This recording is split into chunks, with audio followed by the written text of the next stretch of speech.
It's funny you've called me to talk about marketing in a marketing advertising conference because this is my marketing budget. Zero. I've been writing for 10 years. You've all probably heard of me, my work, some way or the other. But this is how much I've spent on marketing till date. Zero.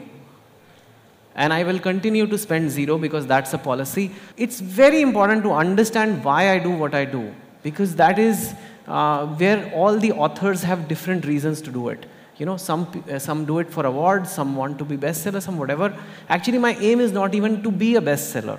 That has just what has happened, and it fits into this. But this is my goal, like I said, and this is where I'm having something in common with Arnab. My strategy is really a two-step strategy. The first step is to reach maximum Indians as possible. It's really like casting your fishing net as wide as you can. And when I say India, I mean actual India, not just people like you and me, people who sit in these rooms. It is really trying to reach as many Indians as possible. And the only way to reach them I know of is entertainment. If I have the gift of entertaining people, I try to reach them. And once I have them, they are more likely to listen to my take on national issues, my take on how our society should change, my take on marketing, like you guys are listening today. If these movies weren't there, you would probably never call me. So it's as simple as that. So that's the second step, which is to influence them towards a more progressive society. It's a softer approach than say, a Times Now approach, which is very hard-hitting, very blunt. But in the same way, I do believe that real change happens gradually by nudging people and by changing society. And I'm in it for the long haul, so it may not be as dramatic, but slowly and slowly it keeps on growing. And to a certain degree, I'm able to achieve some of my objectives. Why the books worked is a question the publishing industry always keeps trying to answer. And I've finally laid down the real reasons for it. There's God, there's luck, and it has to be my good looks. Because what else is there? The books, people say, are trash anyway. So it's okay. I'm happy to use my body for a good reason. But somehow, sometimes I don't think I'm that good looking either. So, but these are some of the reasons I ascribe. But then there are some other intellectual reasons in case you're interested. But this was the last book's announcement. The scale has reached such that it was the jacket of Times of India, not the supplements. And like I told you, my marketing budget is zero. And this is the most expensive advertisement in the country possibly for a single ad. And Flipkart, who was feeling very, very rich at that time with all the funding coming in, they said, let's do it for Chetan. And I said, yeah, go for it. So actually, the Flipkart guys are my juniors from IIT Delhi.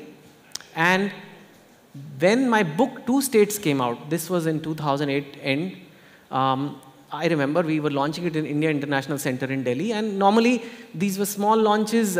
We always do it there because we have always done it there. My publisher does it, actually. And all booksellers were invited from Khan Market and Crossword and all these people. And these two kids came. They said, sir, we are your juniors, and we also have a small bookstore. Can I have a pass to your book launch?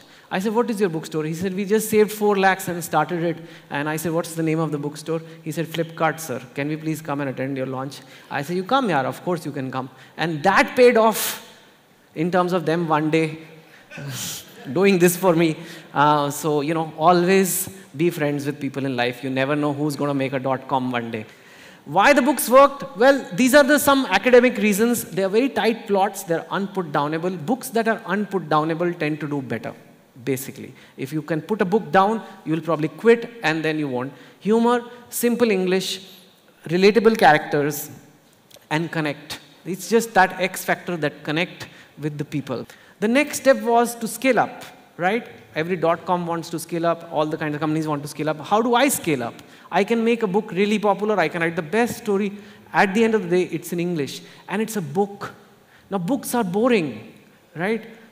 It's a 1,000-year-old product. And with every year, there are like touch screens and new apps, and smartphones are getting cheaper. So all those things are coming up.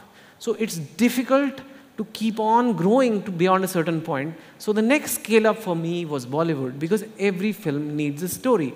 And if the story has worked in book form, why shouldn't it work in a film form? Of course, there's quite a big leap because the audiences are different, the books are in English, and the kind of movies I was trying to make were mainstream movies. Not like an English August, which is a novel, and then an indie movie comes out. That would serve no purpose to me.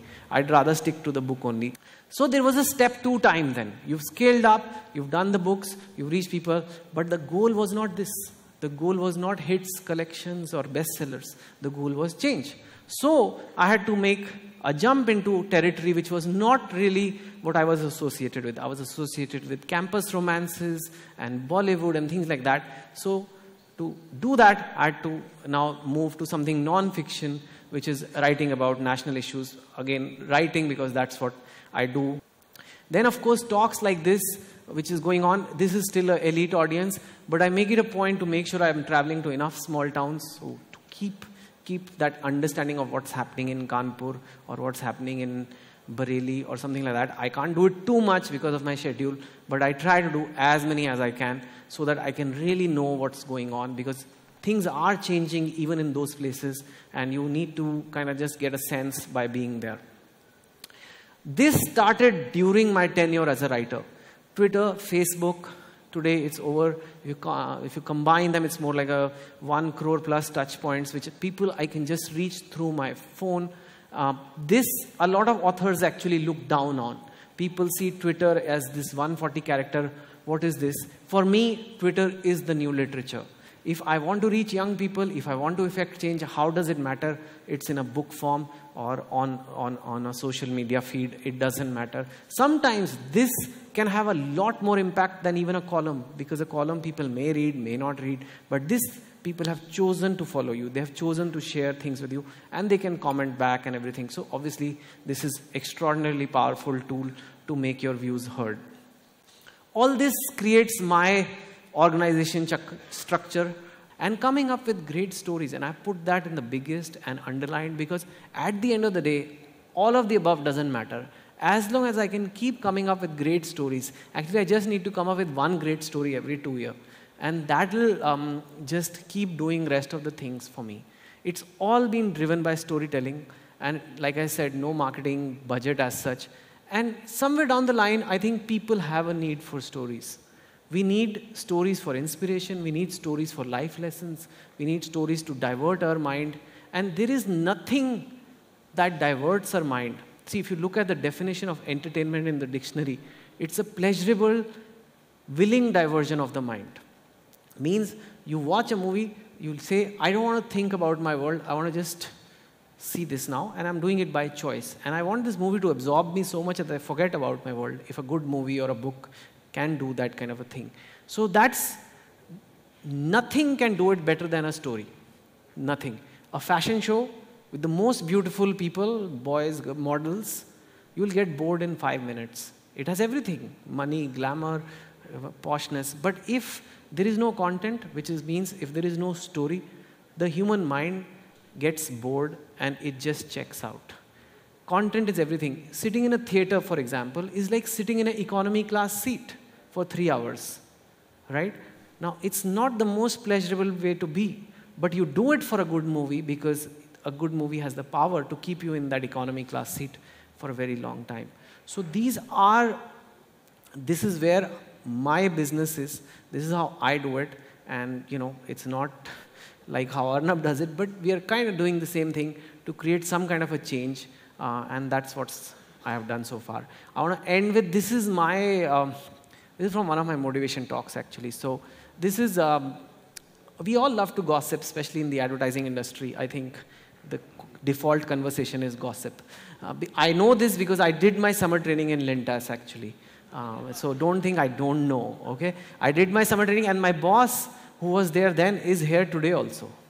And he, I remember, sat me down on the last day, and he said, unless you get turned on, and he used another word, so I'm just trying to censor it.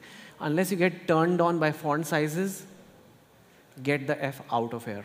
So I don't know what he meant, because at that time, font sizes were a big deal. There were no computers and everything. So it was quite... So we love to gossip, we love to talk about other things, but there's so much within us we can improve, and just be so busy improving yourself that you have no time left to criticize others.